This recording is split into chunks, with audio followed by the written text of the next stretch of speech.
Hi, I'm excited to share that we have a new free bonus just for you. We've started publishing our very own quarterly cyber risk management journal. It's loaded with over 30 pages of useful content taken directly from our podcast. Here's how we make each new edition. So we start by transcribing the 4 or 5 episodes that we've published in the previous 3 months. Next, we send our editor and designer the transcripts and our supporting materials for those episodes. Then they revise all the text, they put clickable links in for all the resources, and they create the best look and feel for each episode. And finally, we, Kip and I, make sure the finished PDF is ready for you. So download the current edition now.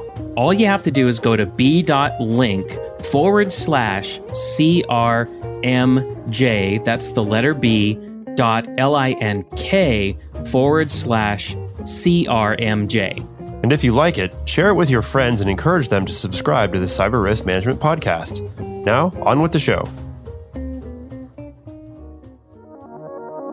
Welcome to the Cyber Risk Management Podcast. Our mission is to help you thrive as a cyber risk manager. On today's episode, your virtual Chief Information Security Officer is Kip Boyle, and your virtual Cybersecurity Counsel is Jake Bernstein. Visit them at cyberriskopportunities.com and focallaw.com. Hey, Jake, what are we going to talk about today?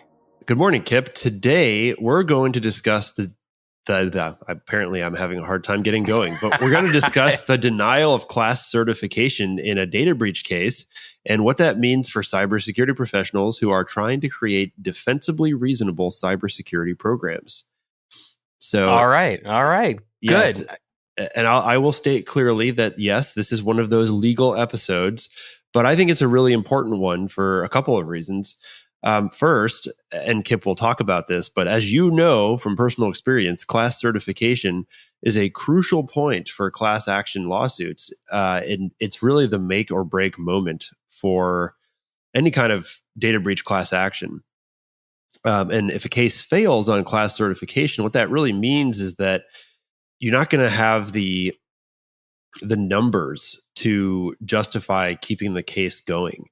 It's too expensive to litigate for a one-off plaintiff, and so what happens is they settle quickly and usually take big losses, particularly when the plaintiff's lawyers have been funding the litigation. Yeah, there's so much in what you said that if we had done this episode, maybe even I think about a year ago. If we'd done it a year ago, certainly 2 years ago, I probably would have been a lot more lost. Yeah.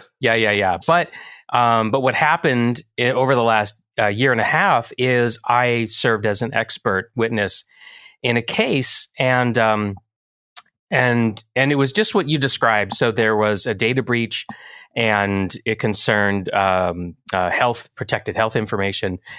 And there was a law firm that was, that filed the complaint, started the lawsuit, and they were seeking class action status for the case. And I was, looking at the evidence and writing a report.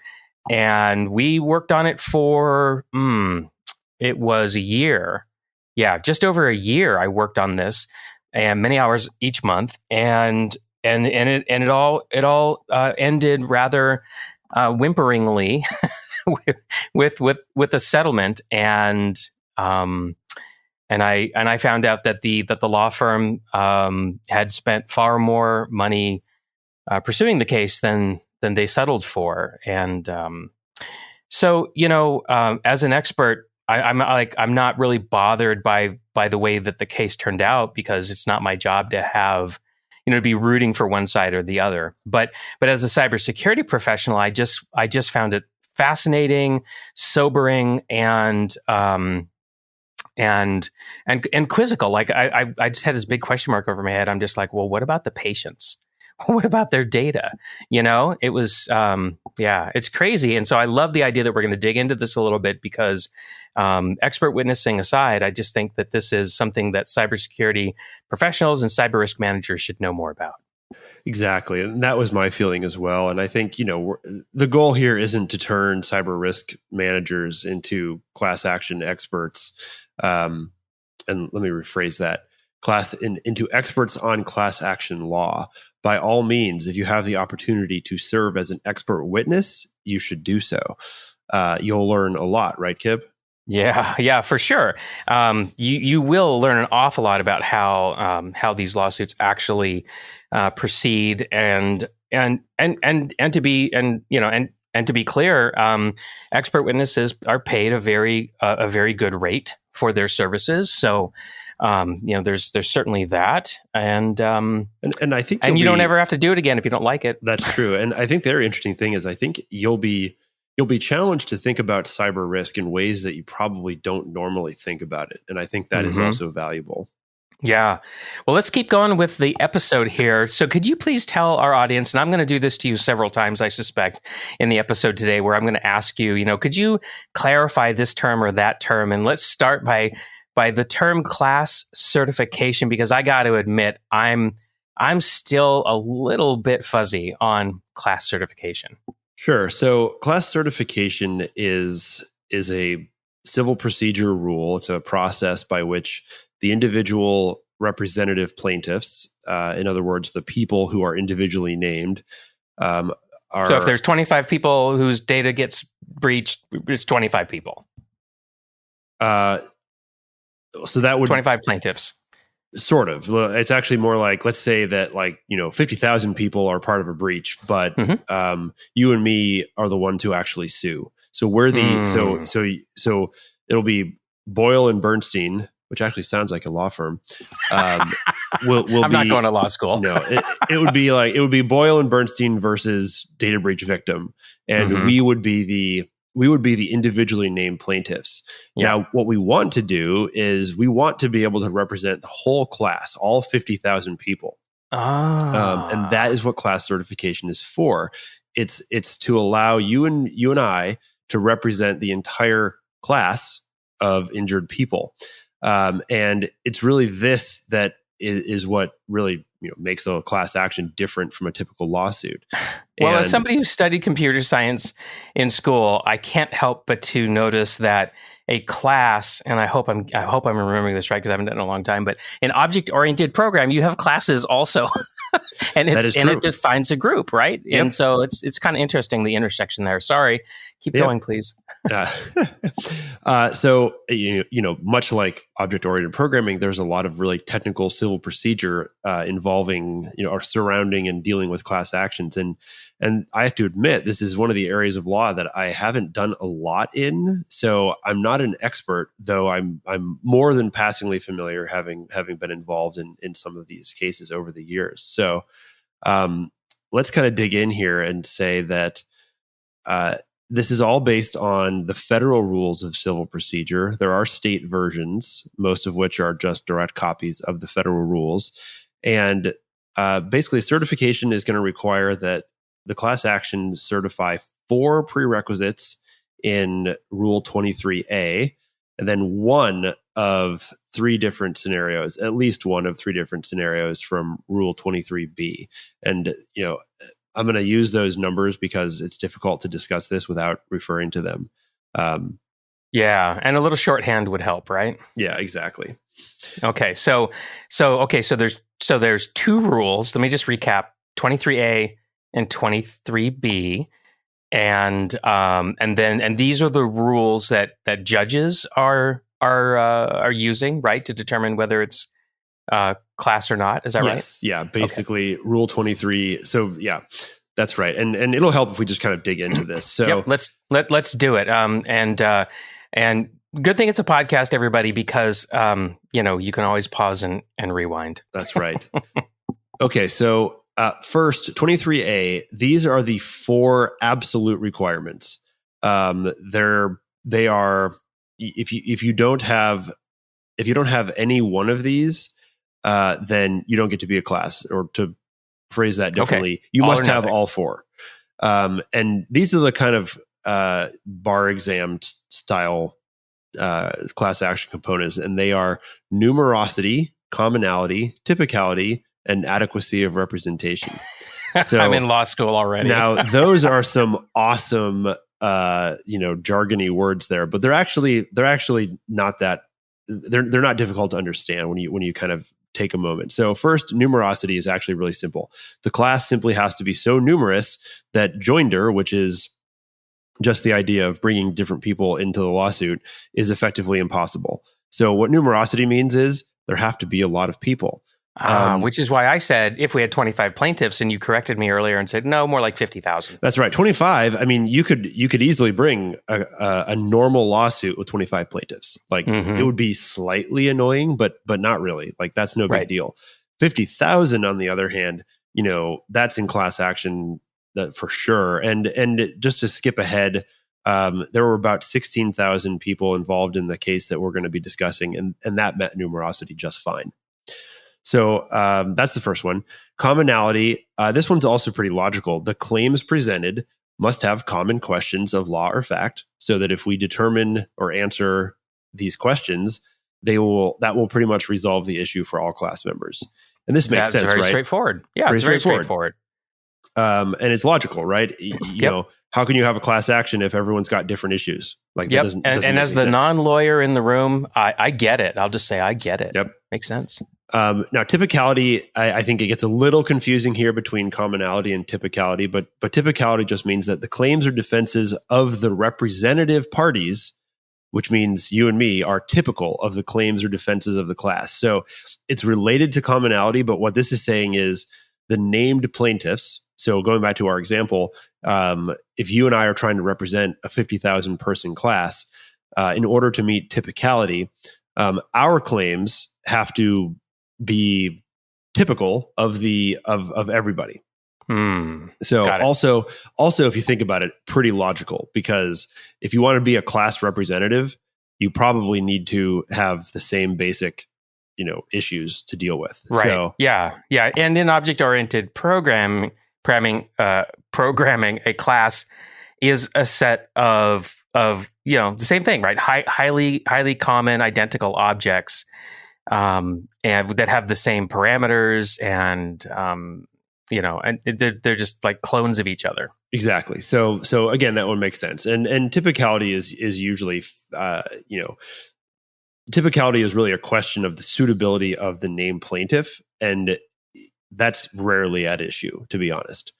And the same is true of the last one. Adequacy of representation basically just says, hey, are the plaintiffs and their lawyers good enough to provide effective representation to the class as a whole? And this actually does go into the kind of experience and skill level of the lawyers. So if you're a first year lawyer, who graduates law school, and you go out and hang up a shingle, as they say, and you try to represent a class of 2 million people involved in a highly technical, some type of toxic tort or big data breach, you may actually struggle with adequacy of representation. Rarely that's a problem, because usually class actions are brought by experienced law firms. So okay, but it is a criteria. It is a criteria.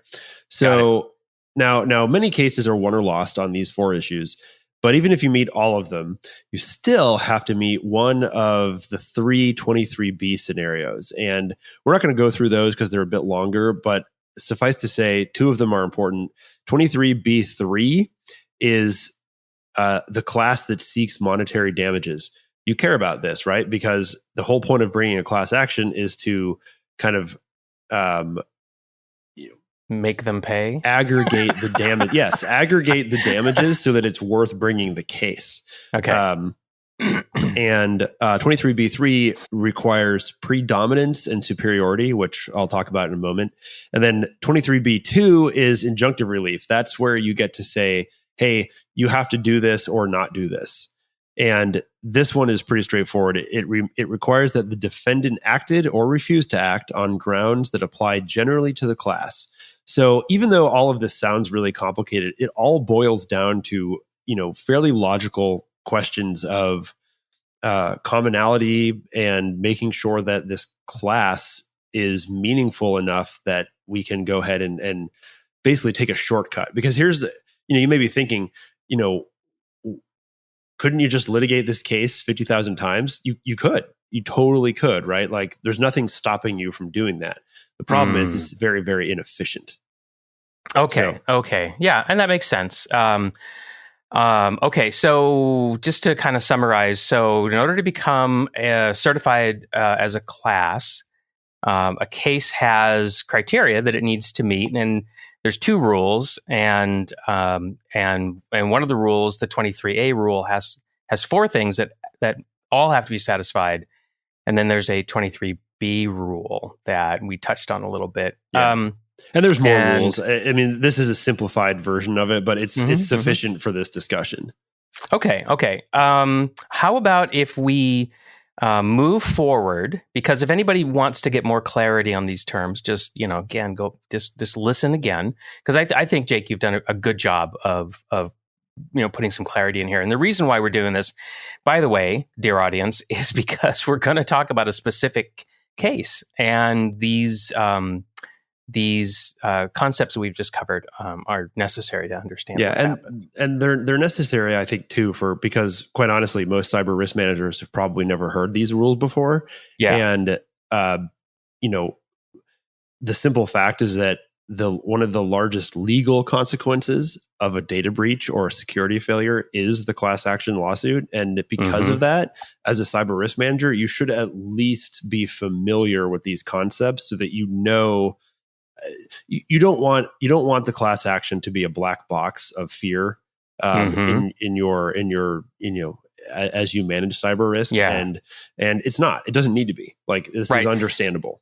Yeah, and I also like the ability, even not being a lawyer, to be able to say to a senior decision maker, hey, we need to pay attention to this here, because this could become a class action lawsuit, and here are some of the implications of that, because there's a practical side to all of this that needs to be managed, right? And so it's good for us to know what that is. Yep. So why don't you go ahead real fast, because I gave you a nice script, and tell everyone what predominance and superiority means briefly, and then we'll dig into the actual case.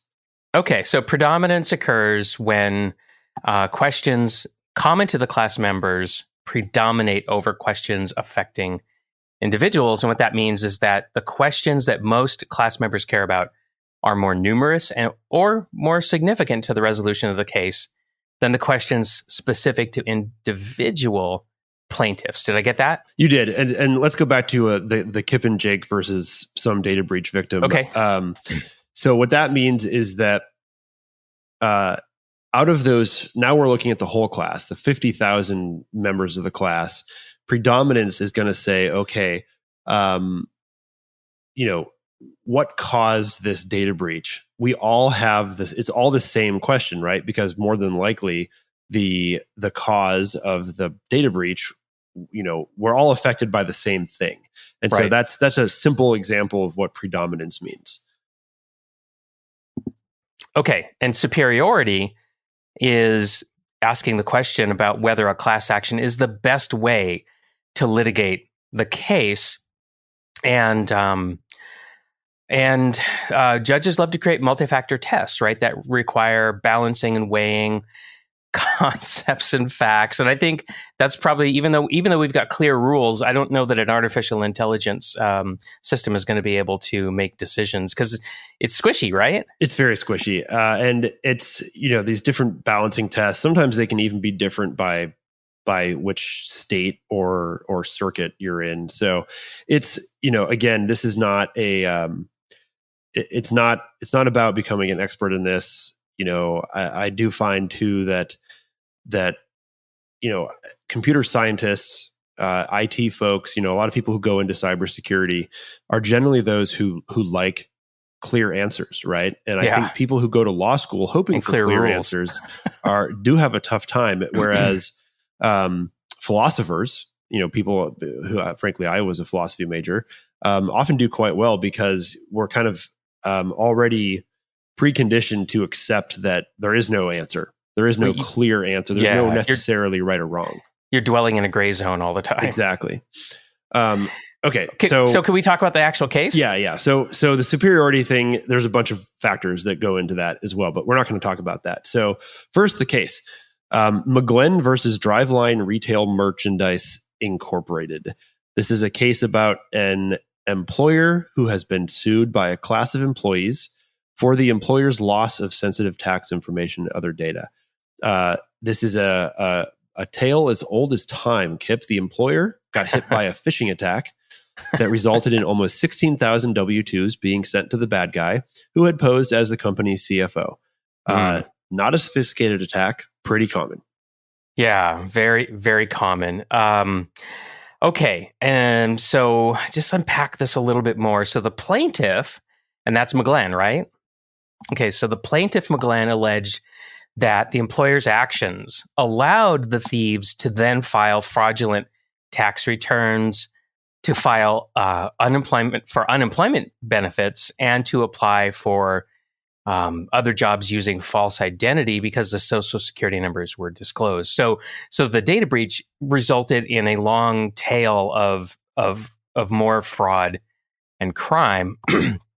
And then Plaintiff Mcglenn also said that there is additional risk of the stolen information being used to obtain driver's license, government benefits, medical services, housing, on and on and on and on. Right. So this long tail of fraud can just keep going and going and going. And if I'm Mcglenn, right, I'm like, this is a lifelong cleanup job on my credit file and so forth. Right. So it's a pretty standard, data breach situation, right? It is, and maybe in some ways almost too standard, but there are some interesting things here to talk about. So first, the phished employee actually testified that she had received no training at all that would have aided her in spotting the phishing email, nor had anyone told her about this W-2 phishing scheme that is so common, as we know. Probably goes without saying, but none of those W-2s were password protected or encrypted. And if you think about what's on a W-2, that's a lot of information. I mean, if there's a single document that is really a gold mine of information for bad guys, a W-2 would be it. It's kind of a master key to somebody's identity. It really can be. I mean, the only thing worse would be W-2 plus a couple of medical records, and that would really do it. But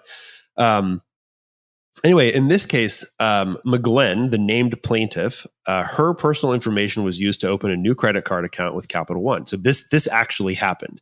And she complained that it took her 10 hours to close the account to resolve and mitigate the issues arising out of the misuse of that personal data. And she also listed a whole bunch of other stuff. Time spent monitoring her credit, the emotional distress and anxiety resulting from it, all the issues that you talked about. And, there is a laundry list of harms. Now, you can probably already see there's going to be a problem. When I keep saying potential harm, we've talked about this before. So why don't you say, Kip, what's the issue with that? Yeah, well, so the issue is all rolled up into the word speculative, which is to say not concrete enough, right? That's right. You got it. And it's still a problem for these types of lawsuits. However, and this is something that's really important for our audience to understand, it matters where you live. This case was brought in Illinois. It was, everything about it was an Illinois issue. And there is nothing like the CCPA in Illinois. In fact, there isn't even a common law duty to safeguard employee information. The only duties under Illinois law are a data breach notification statute. That's it. So, lesson number one here is don't bring data breach class actions in states where the law isn't in your favor. Well, that kind of argues against the attorneys being seasoned enough, right? Because they should have known. Well, here's the thing is that different courts come down on this in different ways. And it's not always easy to predict exactly which way a case is going to go. I mean, if you just take a step back and you just look at the basic facts, employer failed to train its employees. They got phished and they lost 16,000 W-2s. Like, I think you and I at least would look at that and be like, yeah, there should be some liability there. And I think there should be, right? Especially given the things that you said, that there was no training. Yeah, exactly. There was, they clearly, the defendant here just didn't do very much. It was not good enough. Yep. Not practicing reasonable cybersecurity. I would argue they were not. So let's get back to why class certification failed specifically. We could have just and the implications. And this is the whole reason we spent so much time at the beginning setting it up. Setting it up is that I could just say, well, and the class certification motion was denied, but that's not going to teach anybody anything. Right. So first, okay, out of the 423A requirements, numerosity, typicality, and adequacy were all fine. They were all met. Obviously, there were enough people. Those claims were typical, and in this case, there was no issue of lawyer adequacy, and you expect that. Obviously, they lost, but they didn't. They certainly didn't start the case assuming they would lose. So commonality, however, was that issue, and the court basically said there's no commonality, and that's because the court was really kind of focused in on these individualized issues on causation, injury, and damages, basically saying that, okay, Mcglenn, you had to spend a bunch of time dealing with this credit card that got opened up and these other issues, but me, the judge, I don't think that was common enough across the class. In other words, it happened to you, but that doesn't mean, and there's no reason to believe that it happened to all 16,000 people. And that's lethal to class certification. Okay, interesting. I can see there's going to be quite a few takeaways for our cyber risk managers by the time we're done. Okay. All right. So let's think for a moment here. So the court rejected certification under 23B2, and I'm troubled because and just to review, 23B, so 23A is the 4, and then you still have to have one. You still have to meet at least one of the 23B kind of rules, and 23B2 is the one for an injunction. And why would you want an injunction? Well, for this type of thing, you would hope that the lawsuit would force the company to take reasonable steps to protect data, right? Isn't that what you would want? Yeah, definitely. Well, but the court said no. And the court said no because the data had already been lost. So there was no way, in other words, and this gets to a lot of kind of specific issues with civil procedure and lawsuits. And we're not going to get into a philosophical legal debate here on this stuff, but basically, that's good. The court focused on the information of the plaintiffs that had already been lost and wouldn't consider the future at all. And maybe that's normal, maybe it's not. It is troubling, but to boil this one down, I think it's simply a lack of law. Illinois doesn't have laws in place to protect against this stuff. So I think that we can basically chalk it up to a local issue there. The practicality of this situation just isn't really even coming into the situation, is it? I mean, that data's gone. Those 16,000 records are disclosed, but there could be more. And the fact that this employer isn't practicing reasonable cybersecurity sort of suggests that they're at risk for more data breaches of different types and so forth. And yeah, it's fascinating to me that a judge could rule that's not material, that it doesn't matter. I mean, just as a layman, I'm just like, what? Well, and I think too, the problem here is that the lawyers there should have been able to argue more successfully. I think that, hey, look, these 16,000 employees, they didn't all quit after this, right? And if you don't provide injunctive relief, this could happen again, and they could suffer more harm. That's the tactic I would have taken, and who knows why they didn't. Okay. Wow. Okay.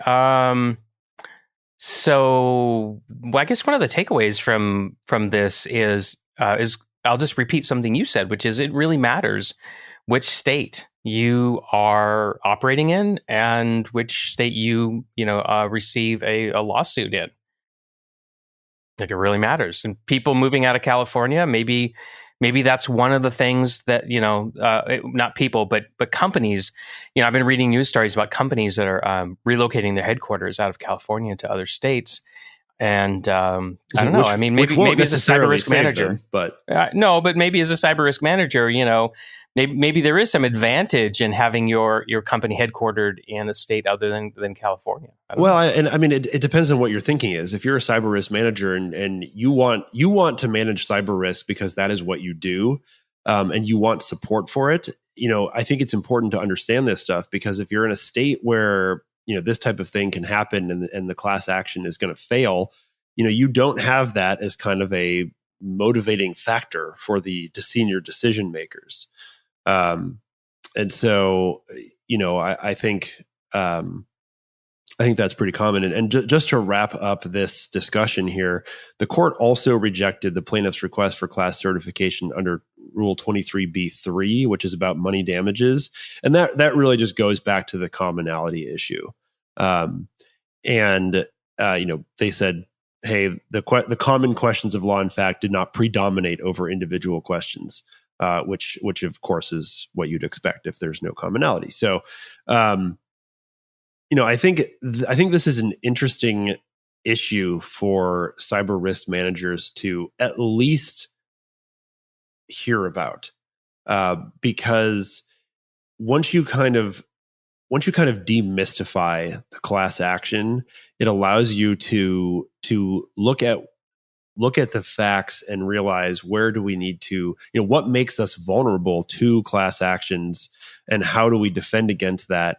And if you can do that, then, by definition, you're actually being a better cyber risk manager, because if you're... Well, I actually think a lot of my colleagues, and if I was in the situation, I think this comment that I'm about to make would apply to me as well. But, a lawsuit like this, let's say I worked for the defendant and I was their, chief information security officer. My goodness, would I be conflicted, right? If I was the CISO for Driveline Retail Merchandising Incorporated, on the one hand, I'd be like, oh, okay, well, I've got a duty to help my employer defend itself in this lawsuit.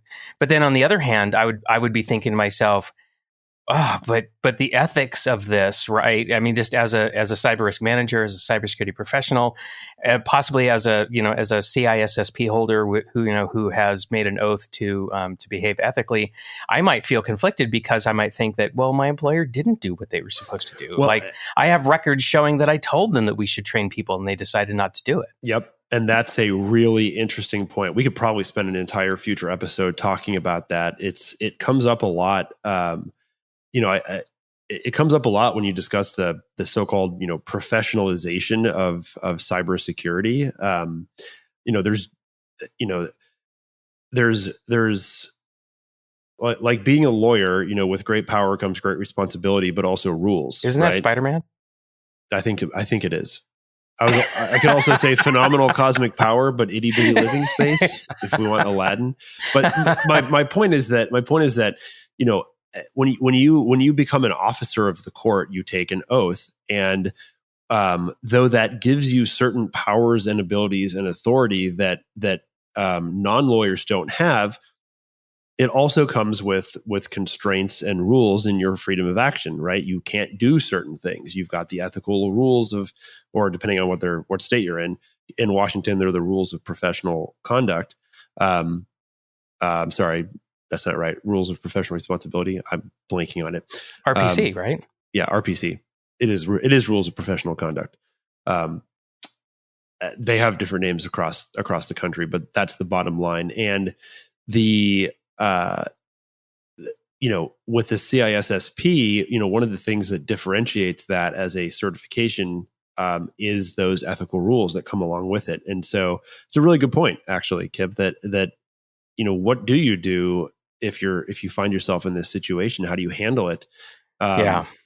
So and conceptually, this situation, while we're talking about it in the context of a lawsuit, actually, this situation can come up in other contexts as well.